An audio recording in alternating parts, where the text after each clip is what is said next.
Hey guys, here we are again, part 2, Bootcamp proper. So where we left off last time was that I was coming out of the physical conditioning platoon, got into training, and after having been on the island for, 6 weeks at that point, I found that adjusting to training was really, really easy.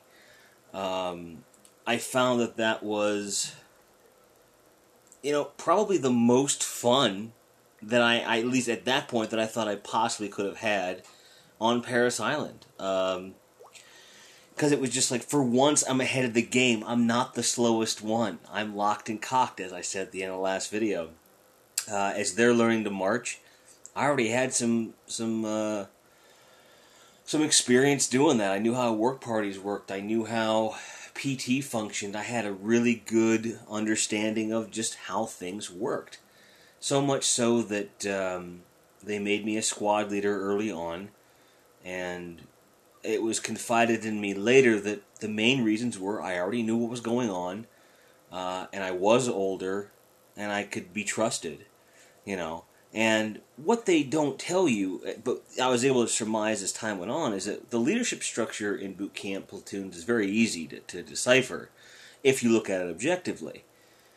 They pick the natural leaders early so they can have people that are going to be doing well. The people they pick later are the ones that emerge as leaders and help cultivate them.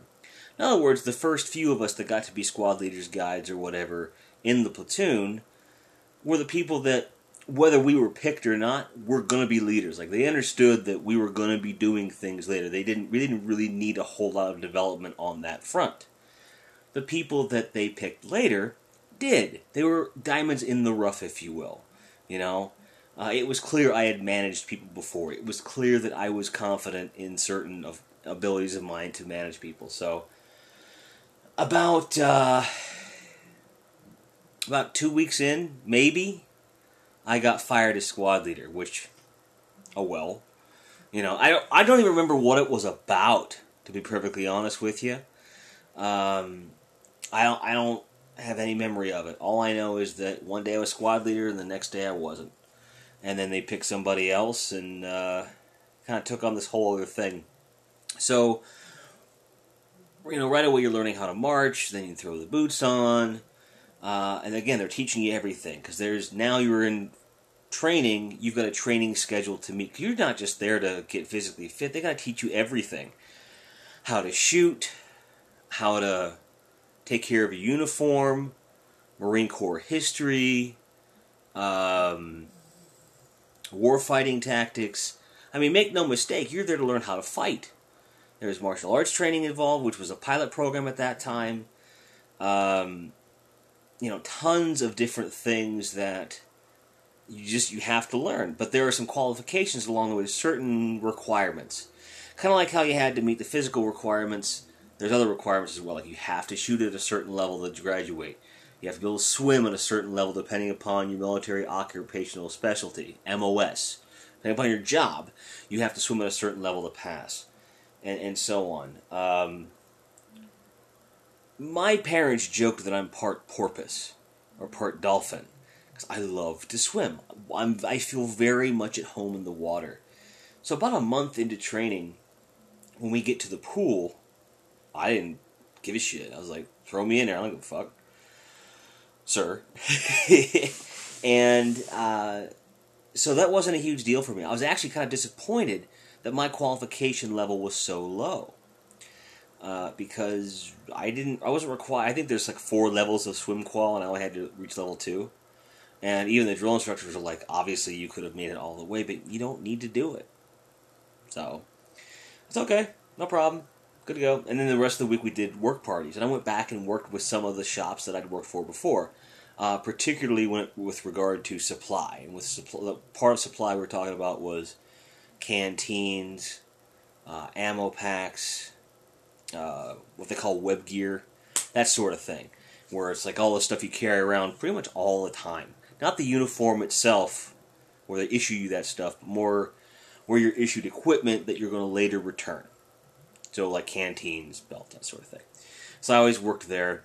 there was a private there. I forget the gentleman's name, but he'd been up as far as sergeant and then got busted down a few times for various reasons that he regaled us with.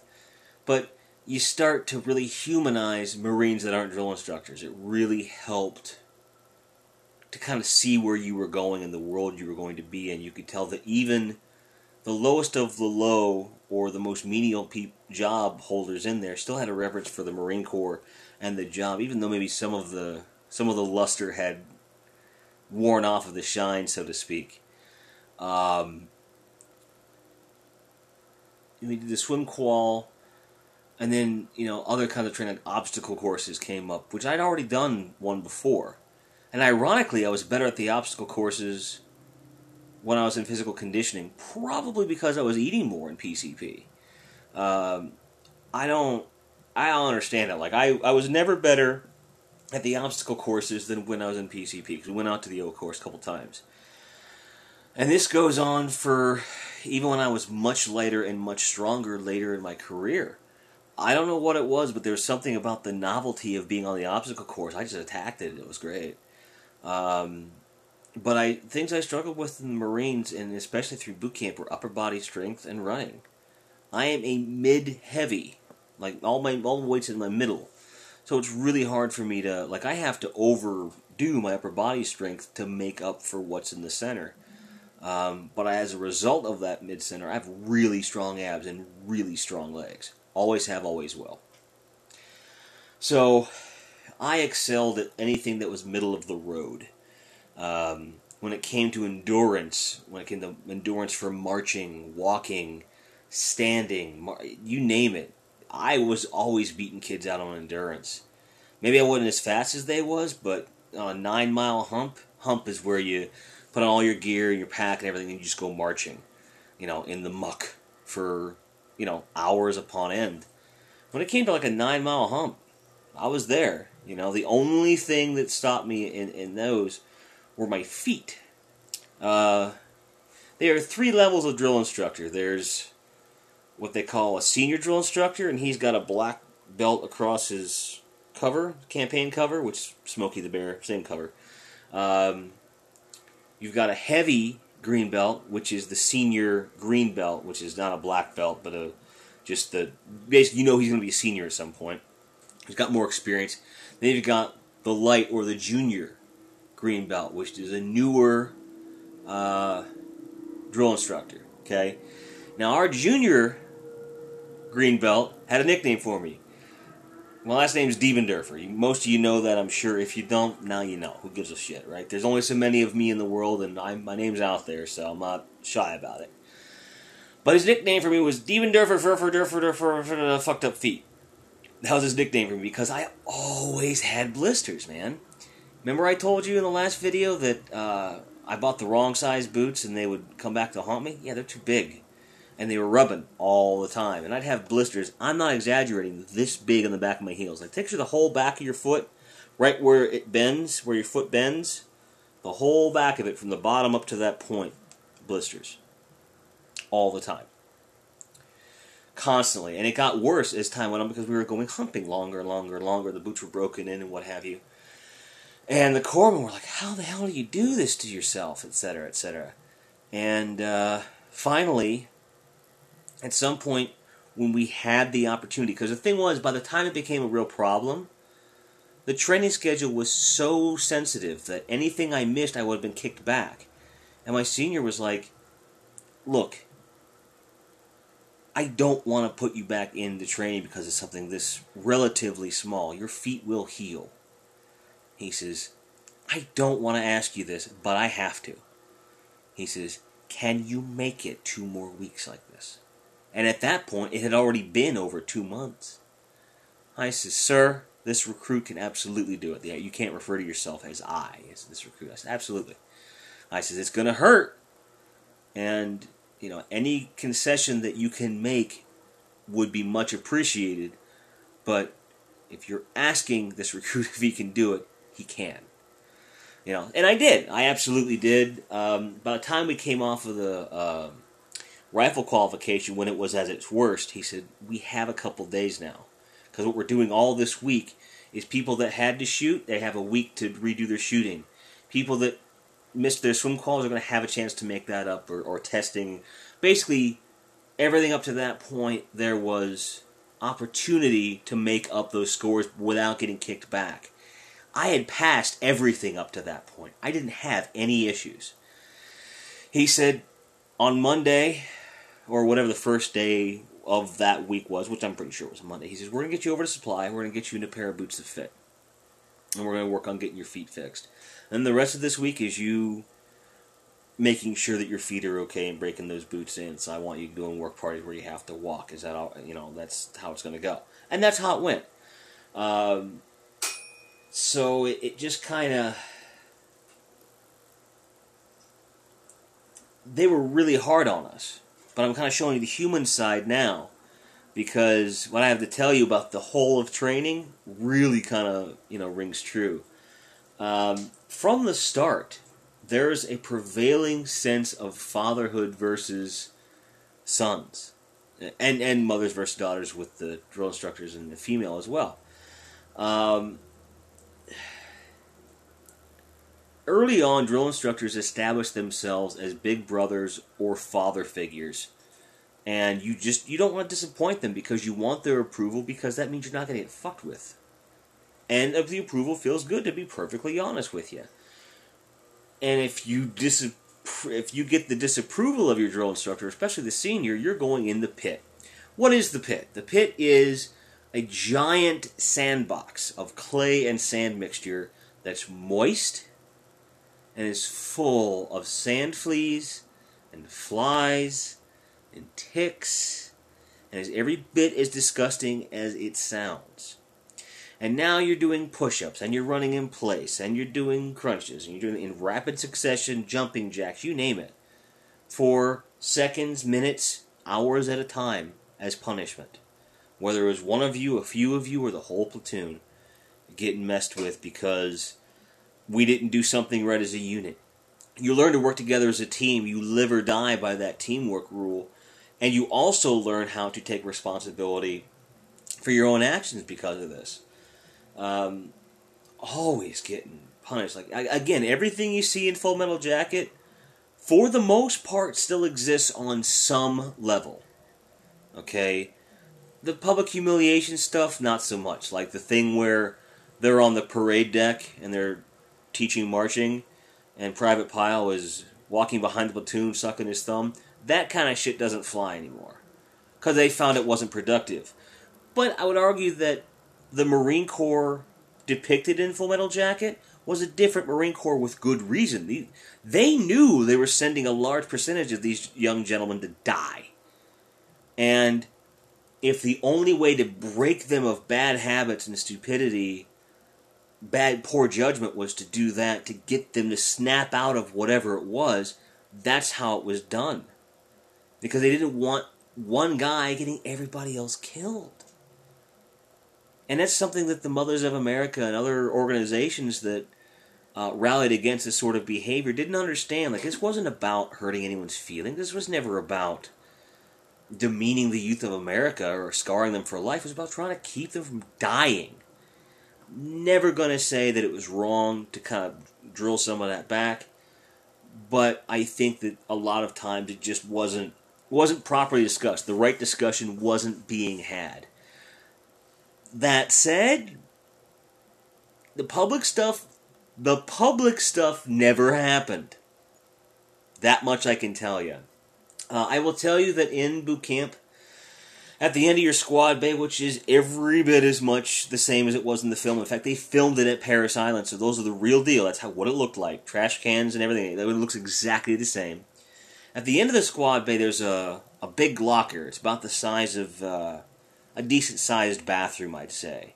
A lot of room to maneuver. They call it the GI locker. That's where all your supplies are kept. Those doors are solid steel. They shut. They lock. And the windows that you can see into the GI locker are painted over. So you have a large room with a cement floor that locks and cannot be seen into in the squad bay.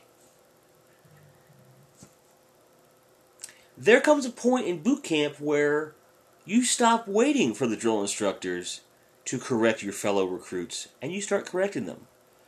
You know, blanket parties, in rare circumstances, are still a thing. It's when they took the soap and put it in the blanket and hit people. We never did one of those. We did have some recruits that needed a stern talking to at various points in training. That continued through Marine combat training. But it was never at the behest of an officer or a staff NCO or an NCO. This was us taking it upon ourselves to correct behavior we thought was, ill-advised. That's all it ever was. There were pranks pulled on people. I had food planted in my foot locker once because someone didn't like me, I guess. Again, we're dealing with 17, 18-year-old kids here. So they're going to be a little petty. They're going to be teenagers, That happened once. And then they tried to give me the nickname Snacks after that. Which, don't get me wrong, I own to the fact that I'm a large gentleman. And I was large by Marine standards then as well at 180, 170 pounds. I was still big. But don't fucking try to frame me for having food. Come on, sir. That's just petty and not creative at all. You're going to frame me for something, do something cool.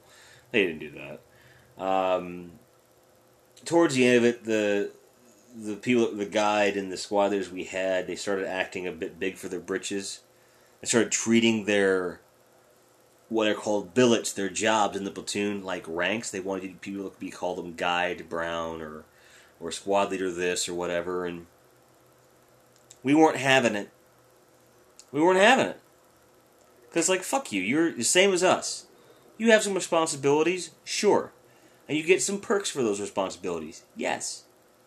But come on. You're 17 years old. You're about to become a Marine. You're not even a Marine yet, and you're throwing your weight around. I thought it was petty and stupid and very teenage. But I got through it. I'm like, fuck you. I've been late. Have you? So it was interesting to see some of these petty things, and there were some arguments that would take place and so forth. And like I was saying before, when the platoon would disappoint the senior drill instructor and something would go wrong, we'd have fights among ourselves. We'd be yelling at each other, placing blame and trying to figure out how to fix shit. And that happened from time to time. There were some cool things.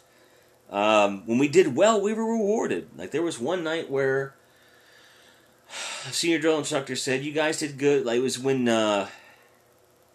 we had done well on the parade deck. We were known as the best drilling platoon on the island at that point. Absolutely.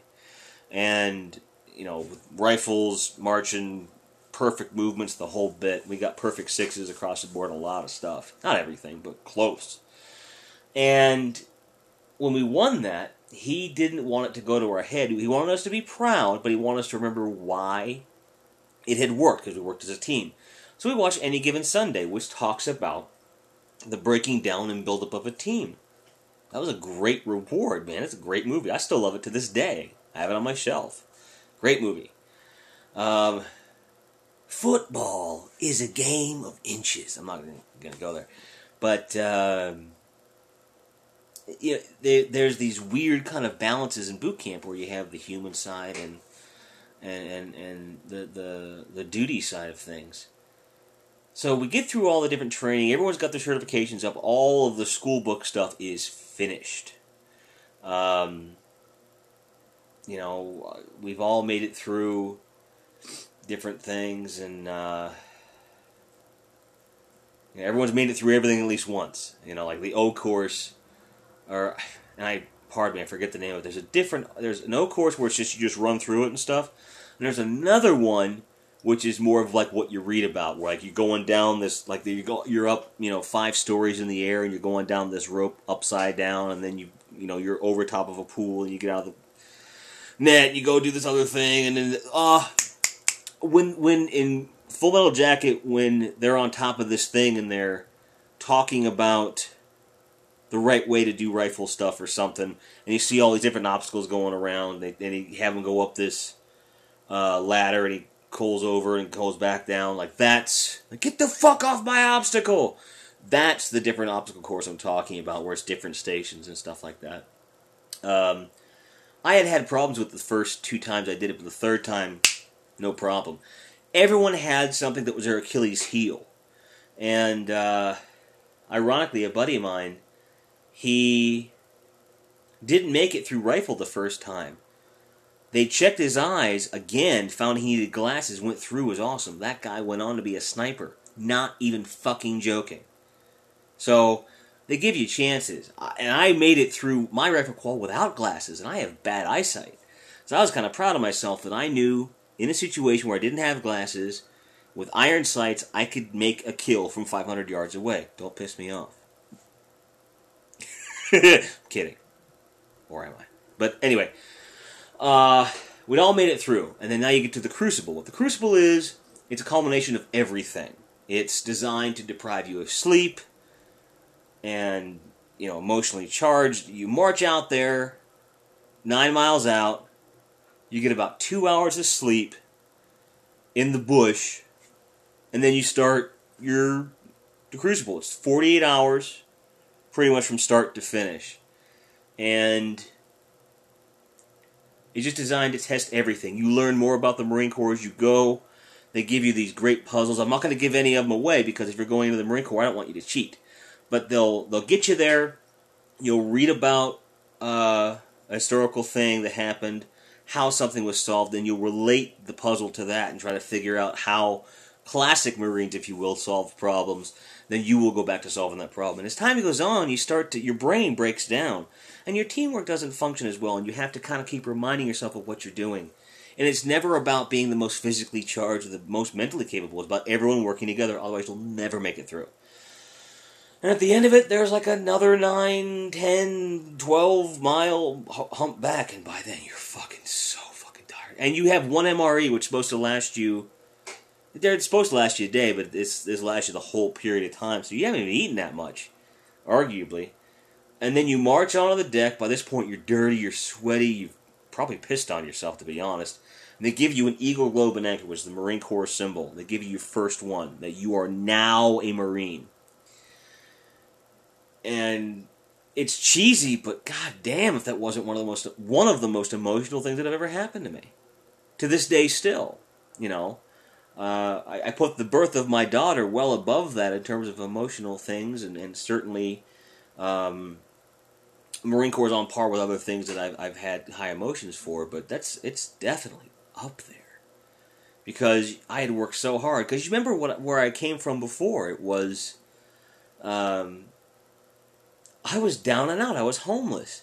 And here I was less than a year later, 6 months later, 7 months later, something like, no, let me rephrase it, 9 months later, because it was a couple months leading up to it, now it's out there. But I had spent, 4.5, 5 months on this fucking island, and now I had something to show for it. I had a paying job where I meant something to somebody. I had proved that I was worth investing in. And I was given this symbol of that commitment. And a couple days later, my parents came down and saw that I graduated from the Marine Corps. But not before the last few days you're on the island. People call you Marine. They treat you with respect. It's a change. So, that's what the next episode's going to be about. Graduation from boot camp. What happened after boot camp. Between boot camp and Marine combat training, which is something everyone has to go through. And then getting to my my A school. So that'll be the next episode of GHJ and the USMC. Thanks for watching. Thanks for subscribing. And as always, keep on grinding. Thanks, guys.